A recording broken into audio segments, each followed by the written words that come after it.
after HMHS Britannic had slipped beneath the waves. The first sight of rescues came from fishermen from Kea, who assisted by collecting many of the survivors from the water. At roughly 10 o'clock, HMS Scourge sighted the first lifeboats and picked up 339 survivors. Armed boarding steamer HMS Heroic had arrived some minutes earlier and picked up 494. Some 150 had made it to Carisha, Kea, where surviving doctors and nurses from Britannic were trying to save the injured, using aprons and pieces of lifebelts to make dressings. Later they would be joined by HMS Foxhound, and HMS Foresight arrived. In total, out of the 1,066 people on board, 1,036 people survived the sinking. 30 people lost their lives in the disaster, but only 5 were buried. Others were not recovered, however they were honored with memorials in Thessaloniki, the Micro Memorial, and London. 38 people were among the injured, including Voilet Jessop, renowned throughout history as the unsinkable Voilet Jessop. Owing to the fact that she had bore witness to all 3 of the Olympic-class liners being struck in some kind of way.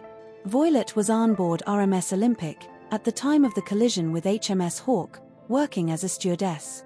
She was also on board RMS Titanic and survived the sinking by being one of the luck ones to claim a spot on a lifeboat. Now she had survived the sinking of HMHS Britannic, the more updated version of the liners, albeit barely. The questions raised in 1916 at the subsequent inquiry initially pointed towards a torpedo attack. The British Admiralty ran with it, trying to use this as a further push to attack, and attack hard. How can Germany not only sink a passenger liner with innocent people in the previous year, but now they are attacking hospital ships? Sick, wounded, and helpless people. Of course, it wasn't the first time that a ship filled with innocent people had been targeted, they would say, giving notion to the memory of RMS Lusitania being a passenger liner, and the fact that another hospital ship, HMHS Huntley, had been targeted by torpedoes on the 21st of December, 1915. It would only be known later that mines had been laid the day before Britannic entered the area by SMU-73, and dives in the distant future would reveal the watertight doors and portholes to be jammed open, which aided in the speed in which Britannic, despite having all the safety improvements added after Titanic and the additional ability to survive with 5 watertight compartments flooded as opposed to 4 from Titanic, sinking in less than an hour. Britannic now rests on her starboard side, covered in sea life and her bow crumpled and broken off, where she hit the sediment. It became clear, after she was found, that even when the bow had hit the ocean bottom, the stern was still sticking out of the water, hence the crumpling of the bow. The sheer weight of the ship rested on the bow as she snapped off before the rest of her plopped to the ocean floor below. To this day, she remains the largest civilian ship to sink in a war.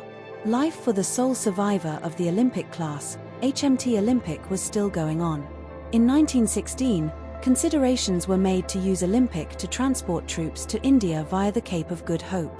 However, on investigation it was decided that the ship was unsuitable for this role, because the coal bunkers, which had been designed for transatlantic runs, lacked the capacity for such a long journey at a reasonable speed.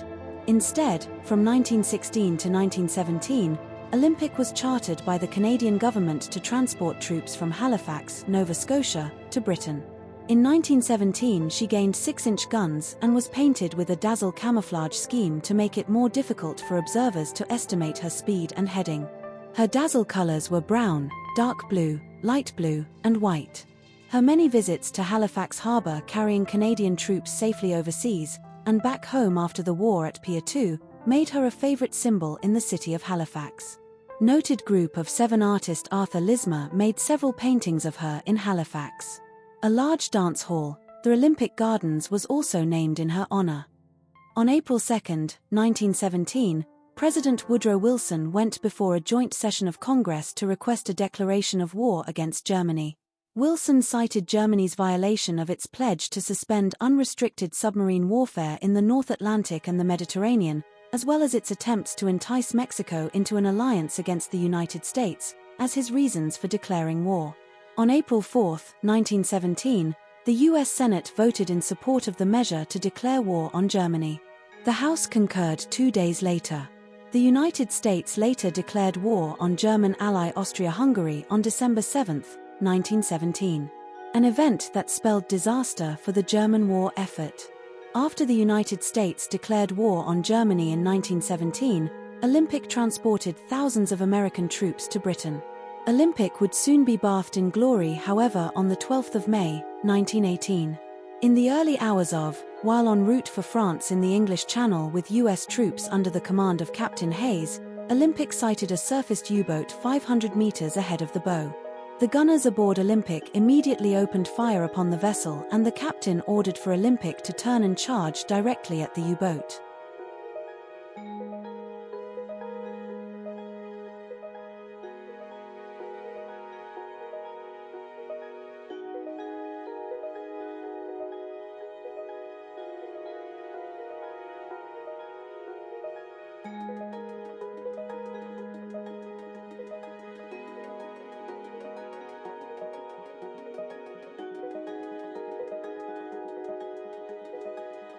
U-103 immediately tried to take evasive action by submerging.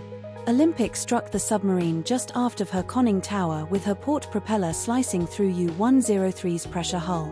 The crew blew her ballast tanks, scuttled and abandoned the submarine.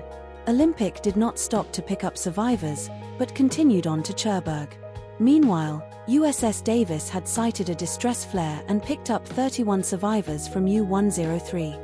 Olympic returned to Southampton with at least 2 hull plates dented and her prow twisted to one side, but not breached, indicating that U-103 must have fired a torpedo at Olympic, which struck the vessel but did not explode. For his service, Captain Hayes was awarded the DSO. Some American soldiers on board paid for a plaque to be placed in one of Olympic's lounges to commemorate the event. During the war, Olympic is reported to have carried up to 201,000 troops and other personnel, burning 347,000 tons of coal and traveling about 184,000 miles. Later that year, at 11 a.m. on the 11th of November, 1918, the world rejoiced as the Great War was finally at an end. Germany had surrendered and the Allies had claimed their ultimate victory. Olympic's war service earned her the nickname Old Reliable. Her captain was knighted in 1919 for valuable services in connection with the transport of troops. Both Olympic-class vessels hold titles from the war. One being Olympic, unofficial award of being the only passenger liner to ram and sink a German U-boat during the First World War. For Britannic, the largest civilian vessel to be sunk in a time of war. A title which she holds to this very day.